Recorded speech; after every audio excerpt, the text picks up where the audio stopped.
If you were a rocket scientist and you went to a bar, nobody would argue with you about rocket science. But when you're a sports reporter and you're the one that's actually inside the locker rooms, on the sideline, having the conversations with the coaches, well, that doesn't mean anything. As an Indian American, as a woman working in the NFL, how do all those descriptors accelerate that quality?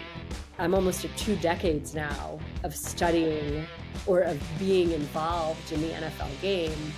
You learn so much more. And so when you ask how the preparation changes, well, I ask smarter questions.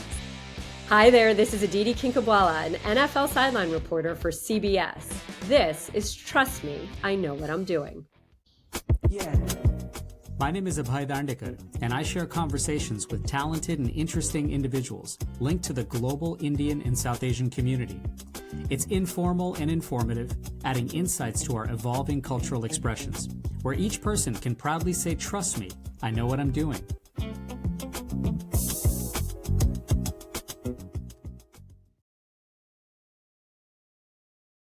Welcome, everybody, to this episode of Trust Me, I Know What I'm Doing. I guess I've been watching the NFL and the LA Rams since I was about 6 years old. And as close as I might feel as a fan over the years, I bet there are few who have had the kind of front row seat to professional football and that experience as the terrific Aditi Kinkhabwala. Aditi is a sports journalist and a reporter for the NFL on CBS and a veteran of her craft who's connected the dots, let's see, from the San Antonio Express News to the Wall Street Journal to many years with the NFL Network, and really thoughtful contributions across so many media platforms, locally in Pittsburgh and Cleveland, and of course, nationally on CBS. And most importantly, we're grateful for her making some time to join us. Aditi, such a real treat and a great pleasure to have you on Trust Me, I Know What I'm Doing. Thank you so much for joining. I so appreciate that you're asking me to join you and that you are choosing me as opposed to the dozen doctors in the Kinkhabwala family. Yeah, no, weirdly, I haven't had like a big spread of doctors on this show, but we're I can keeping it offer you real. some if you need some really interesting ones. I have a whole gamut. There's a There you whole go. roster in the Kinkhabwala family. I of doctors. appreciate that you have people on that 52-man roster, right? Yeah. So, but no, I was sharing how like I've been a fan of the NFL for so long, and my first memory definitely is just watching a Dallas-Denver Super Bowl in 1977, and somehow that's the one that sticks in my head. Maybe there's ones before that, but I'm just curious for you, as someone who's been entrenched in the NFL for so long, do you have a first NFL memory? Oh, goodness. No, I don't know that I've ever been asked that.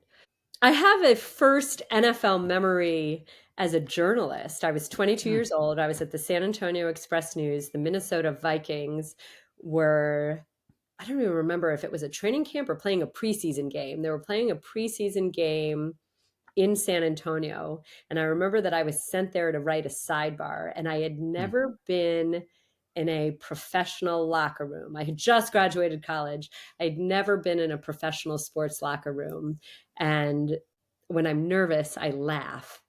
And I remember walking into that locker room and seeing all these big, enormous men in various states of undress and Right. thinking, you better not laugh now. Yeah. This is not the time, right? Yes. You don't want to appear to be laughing at Right. a man who is not fully clothed. So I remember that. Yeah. Although this sounds like the worst possible memory ever. Hey, but it is. I It is what it is, right? I've thought about that in 20 years, but there you go. Did you grow up watching football? Did your family watch football? Well, interestingly enough, my parents are Indian immigrants, so they loved tennis, and I have so many memories of watching Chris Evert and Martina Navratilova and Ivan Lendl and Stefan Edberg and John McEnroe. I remember all that. My parents were enormous Knicks fans, so I have absolutely zero desire to talk about Michael Jordan and Scottie Pippen. I remember all of that. My father was a huge baseball fan, took me to Yankee Stadium before I was, I think, even 2 years old, although he was a huge Mets fan. I can remember a million baseball memories. My parents were not big football people. Now, I do remember liking the Giants. I do remember loving great defense. The Giants did win 2 Super Bowls when I was young. The Giants were my first NFL beat. But football, I kind of really didn't get into until I was in college. And I went to Cornell, of all places, which is certainly not known for football, but Right. I had Right. worked in the sports information department. And I loved as a journalist that it wasn't only about games, that you had all week to build up to the game. So all Right. week gave you an opportunity to really delve into stories, the whys, the whats, the hows, the behind the scenes, the who's, the Mm. people. And I've always loved that so many different body types and skill sets are necessary to make a football team Yeah. in a Yeah. lot of ways. Yes, sure, there's some variance in basketball, but the 5'7" Spud Webb is the anomaly. Right. Right. That's largely a sport that's isolated to a certain size and shape. The other three main sports, baseball, hockey, basketball, just has so many games. Yeah. But you think about an offensive lineman versus a slot receiver versus a safety versus a Kicker. defensive end. So many, there's room for Yeah. so many different people. Yeah. And you need all those skills to come together, all those personalities, all those body types to come together. And I've always loved that. Did when you think about that, and your parents and your family had this love of sport, but then your first experiences, were more, again, locker room based, or like, behind the scenes, and really thinking about that a little bit more cerebrally or thoughtfully about like what it takes to actually, put together a team, and then all the other personnel that's involved in preparing and coaching and front office and all that. For you, as someone who has definitely lived in front of the camera, but then also really synthesizing all of that, together, has the game as you've known it ever since that first locker room moment, and how the game sort of evolved and how you've presented it, has your preparation in that way, knowing all of that, has that changed and evolved also? And like how you have to now think about the game, especially before you are meeting with somebody or interviewing someone on the sidelines or elsewhere? I think preparation is preparation, right? Yeah. It's the same as if you're preparing for an exam. Yeah. You're reading as much as you can, you're researching, you're calling who you can, you're using your resources. So whether I'm writing a newspaper story or I'm doing a live shot on television, in a lot of ways, that's how I've always been. I've always loved research. Even as a student at Cornell, when I was pre-law, I would love to sit in the law library and read Yeah. through briefs and take notes. I take copious notes, and I still handwrite notes because Mm. I find that when I write something, I remember it better than if I type it. But my knowledge, and you hit on it, you can find so many people that can diagram a corner blitz for you, Yeah. or can talk about why this safety is clouding one way. The piece of the game that has always been the most interesting to me has been the team part, the Mm. personality part, the what is the ecosystem of a locker room? How do Yeah. certain things work where team X may have an excess of talent, but team Y that has inferior talent for some reason is the one winning the Super Bowls. Yeah. Why? Yeah. What are they doing? What is the buy-in? What is the makeup of that team? Why are they executing those blitzes, those plays in a way that the team with all the talent isn't? That piece has always been fascinating to me. And the older I get, the longer that I'm in this business, I'm almost at 2 decades now of studying or of being involved in the NFL game. You learn so much more. And so when you ask how the preparation changes, well, I ask smarter questions. Yeah. I have more contacts. I have a greater network. I can call upon so much previous experience. Hey, this is reminding me of this. And there you go. Michael Wilbon on PTI always talks about, like, the data geeks that are out there, and they're driven by all this data and it informs them, but that there's nothing like the experience and the wisdom that you get from the eye test. And Correct. so, Yeah. with data driving all kinds of things, right? Like you mentioned, like, hey, this data is really driving the notion that team should be either, outperforming, some other team every day. And yet sometimes the data is just, I it remember doesn't play out on the field that way. and so much of it is about instinct And about Yeah. your gut. I remember covering Yeah. a Titans game a few years ago when Mike Vrabel was the head coach and his team had won this massive Monday night game. It was this huge thing. And then they came out the next week against the Texans and a backup quarterback and were a little bit flat. And early in that game, he went for it on fourth down, deep in his own territory, when every piece of data would have said this is not a place to go for it. Right. He was looking at his sideline and he knew he needed to juice those guys up. And he felt like this was an attainable fourth down. They got it. And the energy on that sideline completely changed. It was like, hey, here's my wake up moment.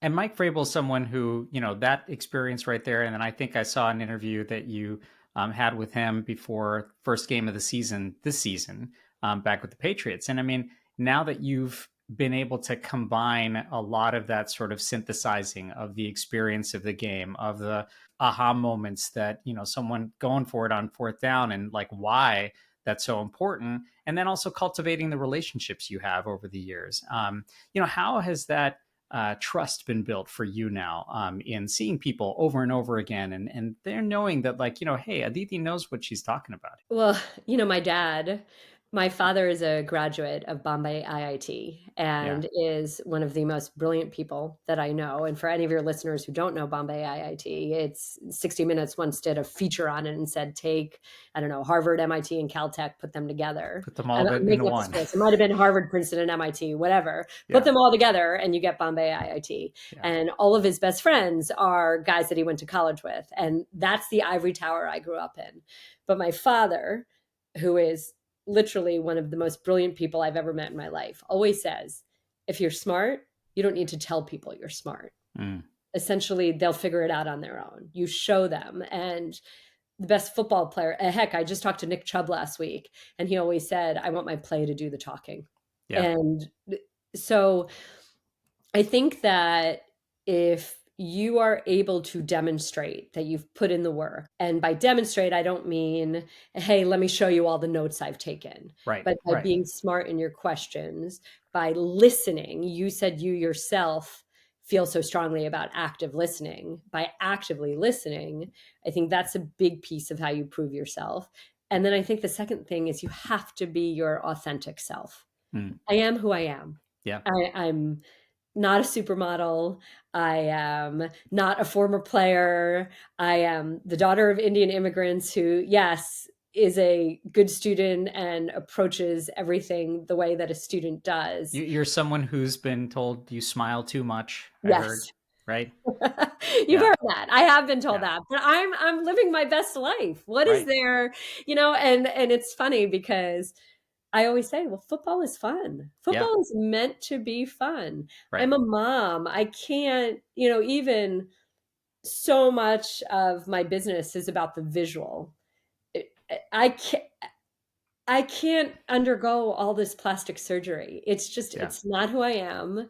The way that I look is my heritage, and I own who I am. If I were to pretend that I was still in my 20s, then I couldn't sit here and say, well, I have this almost 2 decades of experience covering this league. And I think that experience is a piece of credibility as well. So we're doing a Diaspora show here. And, does that make you then an NFL pundit? Does for you, like the journalistic aspect of this and the knowledge aspect of this and the wisdom aspect of this, is there a line between sort of being someone who is agnostic to, the world of football versus someone who's an analyst and can actually thoughtfully share opinions and kind of posit themselves on what's going on in the game? I mean, like, you're someone who's had this front row seat for so long, and there's not many surprises in that way. But at the same time, like, people would look to you for that knowledge and that experience to, give your opinions on things. I think that it's funny. Just yesterday, I was in the grocery store and somebody stopped me to talk about the Steelers and the Patriots and what to take away from winning so ugly and how alarming that is. So I think that when you demonstrate knowledge and confidence in what you know, then whatever your field is, that translates. But again, whatever your field is, I think you need to be authentically you. And I tell this to young students all the time. Be curious. Whatever it is that you're doing in life, be curious. Whether you are a physician, a financial analyst, or a reporter, don't be afraid to ask questions and don't be afraid to call in resources. Don't Yeah. be afraid to admit that you don't know something. I just, those are the things that sometimes I feel we as a society feel like it's a mark of insecurity, or it's a mark of lack of ability to acknowledge that you don't know Yeah. something. Yeah. I will openly on the radio, people will ask me something and I'll say, you know what? I don't know the answer to that. Yeah. Yeah.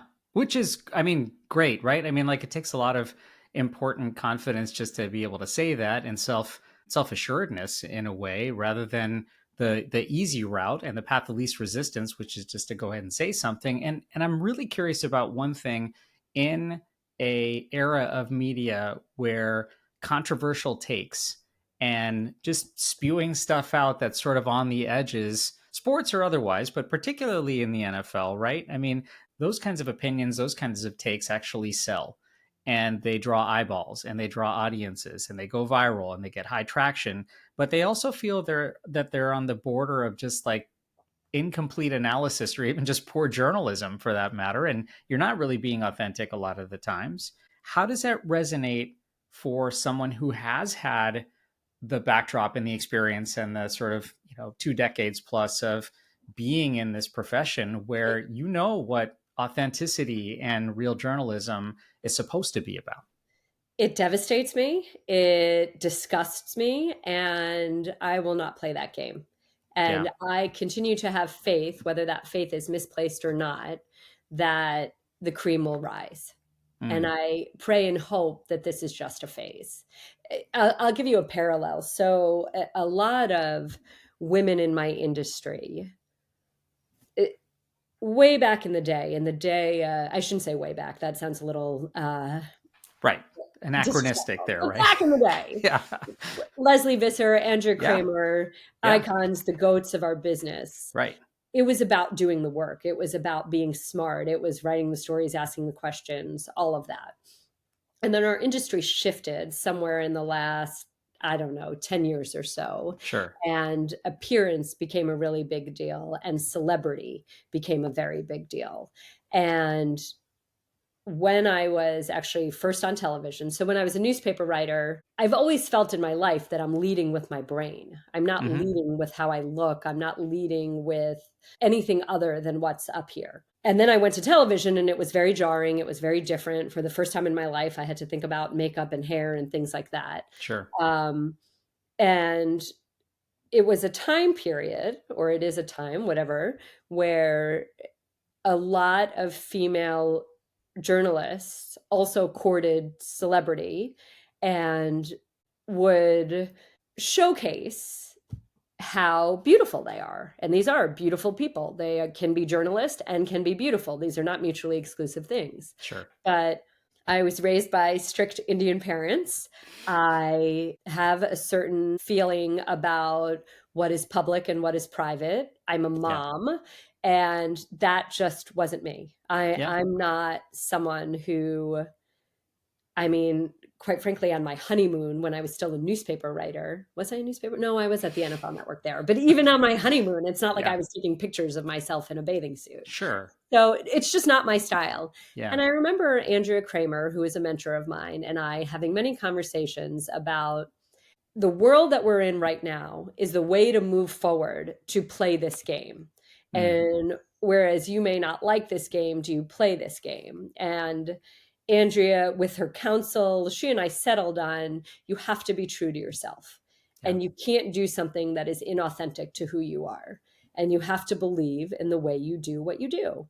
And fast forward 6 years after that conversation, and I'm offered a job as a sideline reporter on CBS. And right now I do a job, I don't know, there are maybe only 13 or 14 people in the country that are on the sideline of an NFL broadcast every single week of the NFL season. Yeah. And I remember when I got the job, Andrea, of all people, who is as tough as they come, was very emotional that the advice had held true, that being yourself would win out eventually. And so similarly, the hot takes, the outlandish thoughts, Right. the reveal every dirty, awful thing that you know about someone Yeah. generates a lot of attention. And sure, would I like my profile to be higher to therefore lead to more opportunity? Yes, but I don't want it to be higher for those reasons.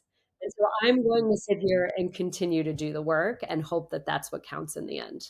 Yeah, yeah. I mean, that's a really important thing to remind everyone on, right? That like, there's this fine line between irresponsibility and, authentically being yourself and just sort of spewing stuff out there just for the sake of it. Now, some of those hot takes are outrageous and they're interesting to sort of pontificate about, but doesn't sound like that, really spells really good journalism and being true to yourself. Speaking of being a sideline reporter, I have to tell you, probably the most squeamish or even awkward that I've felt in even watching some of these things has to be that halftime coaches interview when you're right there in the mix of things, and it seems like it is the hardest squeeze of the day. Have you had to practice some of these sometimes where you're just kind of like, all right, someone's down by like, I don't know, like 30 points or something, or it's been a really, really rough game or a great game so far, but I would imagine that the last thing they want to do sometimes is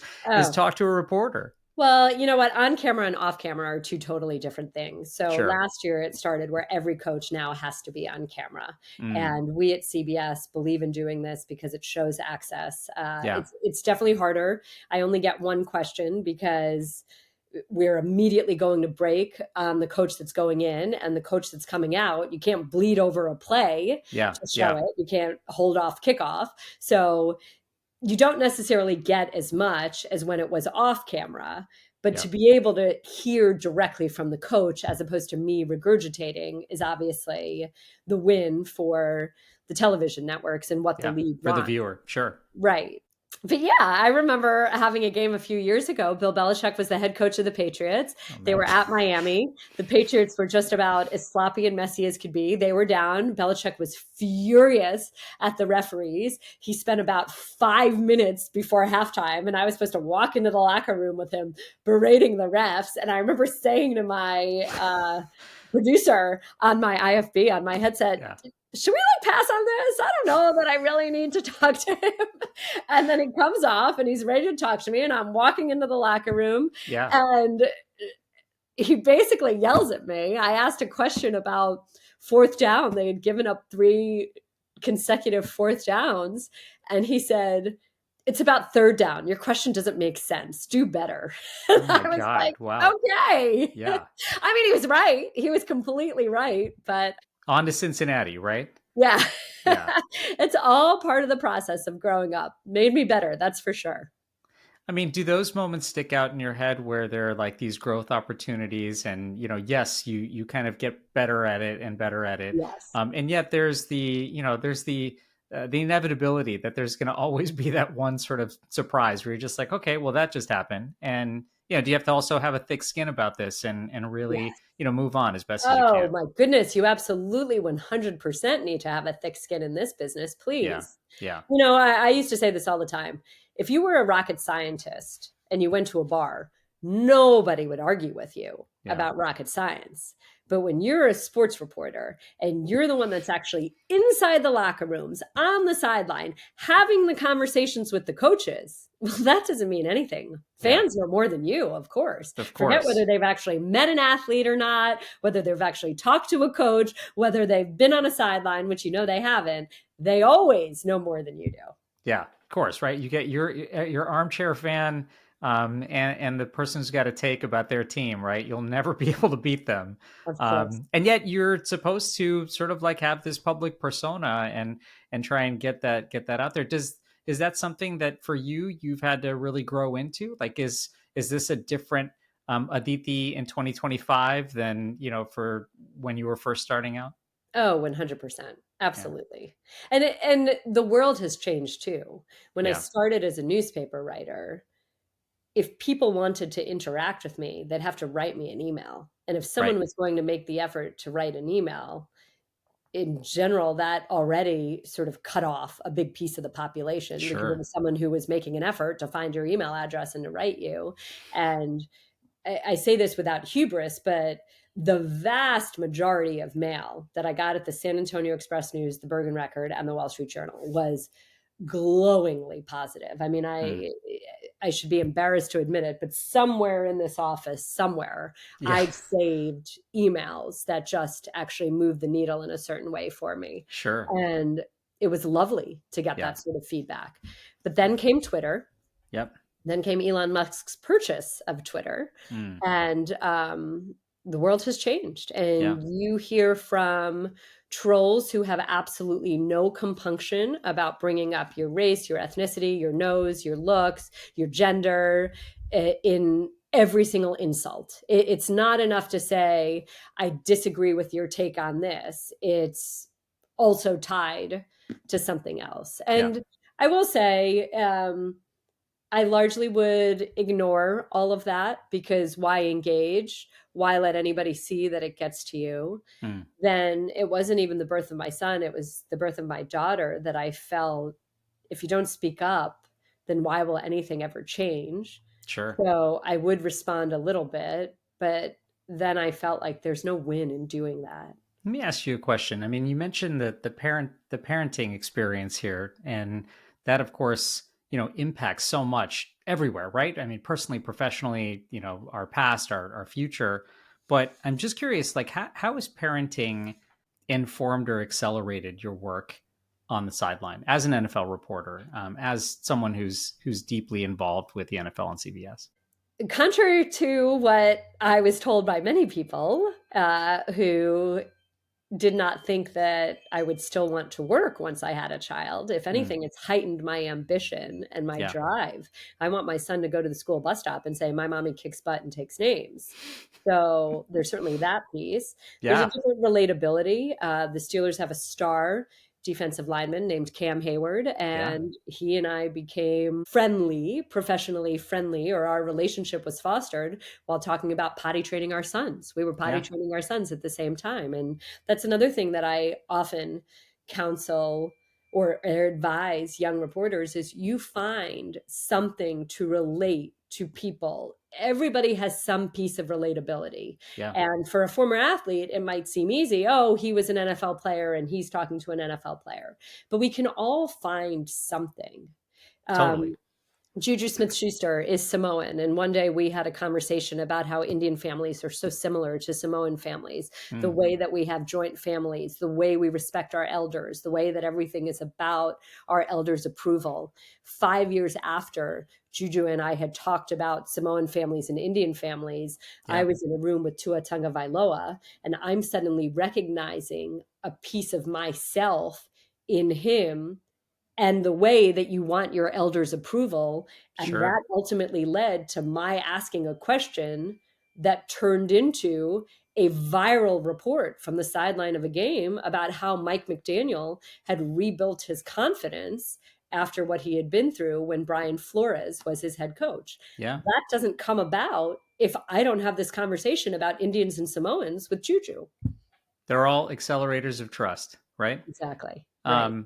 Let me ask you this. Would you let either your son or daughter play tackle football? My son knows that he is not allowed to do so until the ninth grade.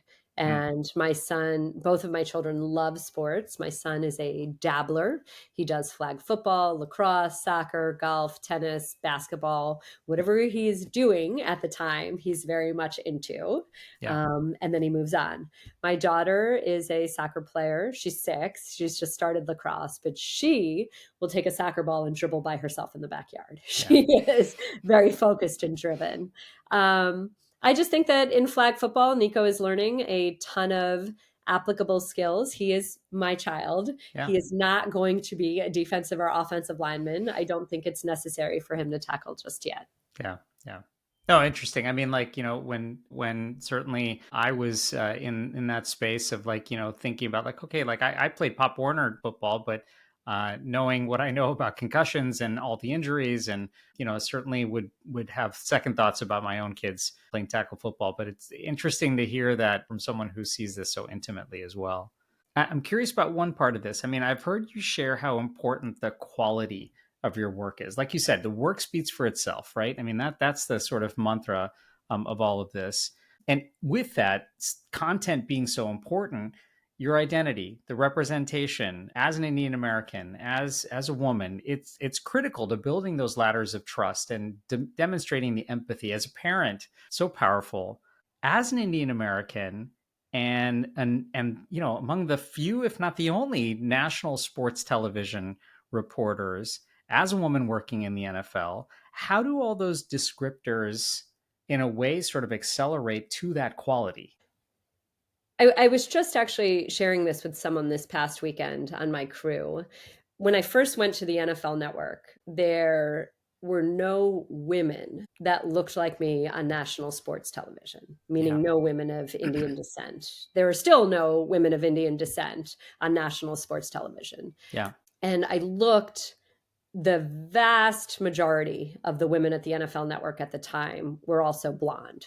Mm-hmm. And so not only was I not blonde, but I was Indian, and there was no one that looked like me on TV. And I remember someone telling me, to prove that you belong, you not only need to be smarter and work harder, you also have to be likable. Mm-hmm. And sometimes a journalist who is smarter and works harder does not necessarily espouse the most likable traits.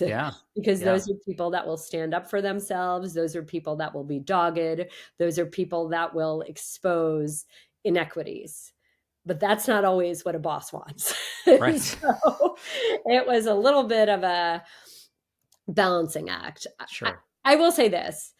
I have never, ever, ever thought that I should get a job because of my gender or how I look or my ethnicity. I have never gone into something and said, well, you should hire me, I'm a girl, or you should hire me because I have brown skin, or you should allow me to be this voice. I've always wanted to have the job because I thought I was the best at the job. Especially in the last, I don't know, 5, 6, 7 years, we as an American people have become very conscious and very proud of our identities and our cultural identities. And so for me, I don't want a job because I'm Indian or Asian American. I don't want anyone to give me an opportunity because of that. But yes, I am proud. And yes, I recognize there is still no one behind me that looks like me. So there is a responsibility in continuing to prove every single day that you belong, so that perhaps the next time a young Indian American woman walks into a sports TV executive's office, no one thinks, gosh, she doesn't look like anybody else on TV. And she is judged solely on her merits. I also think it's really important for parents to see that young Indian Americans can succeed in a variety of different ways. Absolutely. I mean, my parents wanted me to be a doctor. It was a given. I still remember my 11th grade English teacher, who was also my 10th grade English teacher, telling me after parent-teacher conferences in 11th grade, I think your dad has finally gotten okay with the fact that you're not going to be a doctor. But I was still supposed to be a lawyer. So for the first 7 or 8 years of my newspaper writing career, I kept being asked, so when are you going to law school? Right. Right. Because this was supposed to just be a little detour along the way. I love the fact that you mentioned the pride part, because it does actually feel different when you see someone who looks like you. I was joking with John Desi, who we had on the podcast a couple of years ago, that I'm still waiting for the game show safety blitz from the weak side. I want to see a defensive play. I want Dak Prescott to go to the line, and instead of saying, okay, here we go, I want to hear, okay, game show. I want to see something like that. Or cello. Let's get, I don't know, maybe Aaron Rodgers can do a cello. I just had the Texans, and Sanjay Lal is the tight ends coach there. There you go. Yeah, I do. It's fun. And the Panthers have a coach of Indian American descent as well. Yeah. It's always fun. It's fun to, even Shad Khan, who of course is the Jaguars owner, has told me how fun it is to see someone of South Asian descent in this world where there aren't as many of us. So it's coming. It's coming. Let's go to it. We're almost done. Let's do a little rapid fire here. What is your favorite stadium or fan base? Oh, goodness. I love the fan bases that have been loyal through everything. The Bills, the Lions, the Browns. Give me, I mean, Yep. those Bills fans, those Lions fans, those Browns fans. I Yep. was there when the Browns made the playoffs in the COVID year, and there were only, I don't know, 16,000 fans allowed in the stadium, and people were crying in the My God. stands. Yeah. Gosh, those people sticking with their teams through thick and thin. Those are the fan bases I love. Do you have an NFL highlight that you were present for that sticks out the most? There are too many. I mean, I really, you referenced it earlier that I smile too much. I love what I do. Yeah. You know, I could probably give you a highlight from every single weekend, and then it would be like asking me to rank my children. Right. You know, being a Giants beat reporter and them going on a 4-game losing streak and my insisting to my editor, no, I think this team really has it. This team has it. And he thought I was drinking blue Kool-Aid, but I was like, no. And then they end up winning the Super Bowl. Russ Wilson. I mean, Yeah. just now, today, Jackson Dart is starting over Russell Wilson. And I was incredibly outspoken with multiple NFL executives why Russell Wilson was not the answer. And the joy, the being on the field when Russell Wilson threw the interception against the Patriots and the entire bench is screaming, feed the beast, and Marshawn Lynch doesn't get the ball. Right. You know, it's the up close seat. It's the great stories. It's telling the story of a Giants linebacker who was adopted and how he found his biological dad. You know, there's just telling the silly stories of all of it. Yeah. Sounds like it for sure. The last one is if you have the Aditi's power rankings, who's your AFC Super Bowl rep and who's your NFC Super Bowl rep so far? It's so early. I'm never in the prediction game, but I just told you I would love to see fan bases that haven't been there be there. Yeah. I had a conversation with Mike Tirico at the Super Bowl last year, and he was like, the Lions and the Bills. And I was just going to say, how can it not be, right? That doesn't mean that that's necessarily what I'm picking. I don't, you know, this is also part of the problem. You never want to be on the record picking because I don't want to go to John Harbaugh and the Ravens and have him somewhere say, what do you mean the Bills? Yeah, wait, Aditi, I'm wait the Browns a minute. preseason sideline reporter, so you certainly don't want them saying, what do you mean you don't think that we have a chance? I just call it like it is. I don't predict. And I don't, as my son constantly used to ask me, who's your favorite team? But he now will tell you, I root for good people. So that's great. I don't have favorites other than people. Let me get you out of here on this one. We talked about so much of your background and so much about the quality and the content, and of course, just the real pure joy and passion of good stories and good people that are out there. For those who tune in to the NFL on CBS and they might be catching you on screen for the first time, or they might be meeting you for the first time, what do you hope those folks who are really getting to know you now and meet you for the first time, even though you've had decades of experience and this whole front row seat, what do you hope they're taking away? Well, if you're meeting me, I hope you say, gosh, she was really sincere and friendly. And she is who she comes across as. And if you're watching me, I hope you come away saying, that was smart. She was smart. She gave me a piece of information I didn't know. She taught me something. She made me look at something in a different way. Well, looking at things in all kinds of ways, being smart, being engaging, being authentic, and most importantly, being so sincere with all of this. Aditi, thank you so much. This was such a treat to catch up with you, and I hope we can do this again down the line. Anytime. Feel free to call, and thank you so much for having me. You're listening to Trust Me, I Know What I'm Doing. Stay tuned.